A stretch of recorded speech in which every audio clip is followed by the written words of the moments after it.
Groupon makes a change at the top. The board has ousted CEO and co-founder Andrew Mason a day after the Daily Deal site reported disappointing earnings and saw its stock plunge 24%. Mason will be replaced on an interim basis by co-founder Eric Lukowski. TheGrio spoke to several first-time attendees. Some were members of the church, others were not, but they were all eager to apply what they learned from the conference and to share it with their families and friends. And it took only 5.5 years, but Americans have finally regained the $16 trillion of household wealth they lost to the Great Recession. And D.C. gas prices are averaging $3.98 a gallon. And guys, they're lower in Maryland at $3.72 and even lower in Virginia at $3.64. I think that's where I would go.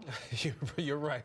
It's a good move. Thank you, Shartia. Appreciate it. The Center for Economic and Policy Research estimates that unemployment among ex-offenders costs the U.S. at least $57 billion in lost input annually. Are green jobs the solution to getting ex-offenders back to work? We're here at the Belvedere Cafe in New Britain, Connecticut, as hundreds of supporters come out to raise money for injured officer Brett Morgan. It remains a very active scene here tonight. State Police Major Crimes Unit investigating an earlier police-involved shooting. African Americans account for 13.6% of the U.S. population. So going into the analysis, I assumed that we would be a much larger percentage of the 1%. And turns out 1.4% of the 1% are African Americans. 96% are Caucasians. What are the income disparities in that top bracket? Within the 1%, African Americans make about 22% less than Caucasians, and I'm using them as a comparison point since they comprise the majority of the 1%.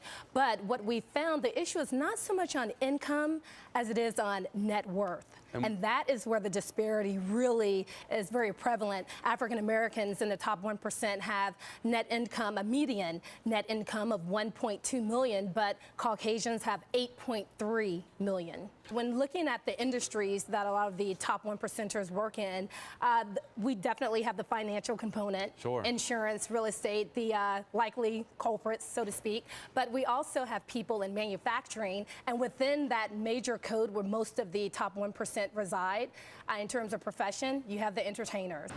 Thomas, we have at least 729,000 men and women that are released every year from prison. So we need to find a solution to getting them back to work and make them tax-paying citizens again. Do we know why men who have been incarcerated are not being counted as part of the official reported unemployment percentage? Well, right now, your criminal background is not a question that's asked during the household surveys when they look at calculating the unemployment rate. And so what happens so many times when people are released from prison, they're going back to communities that are already have been hard hit by the economy. So they're going into situations where the unemployment may be double digit already.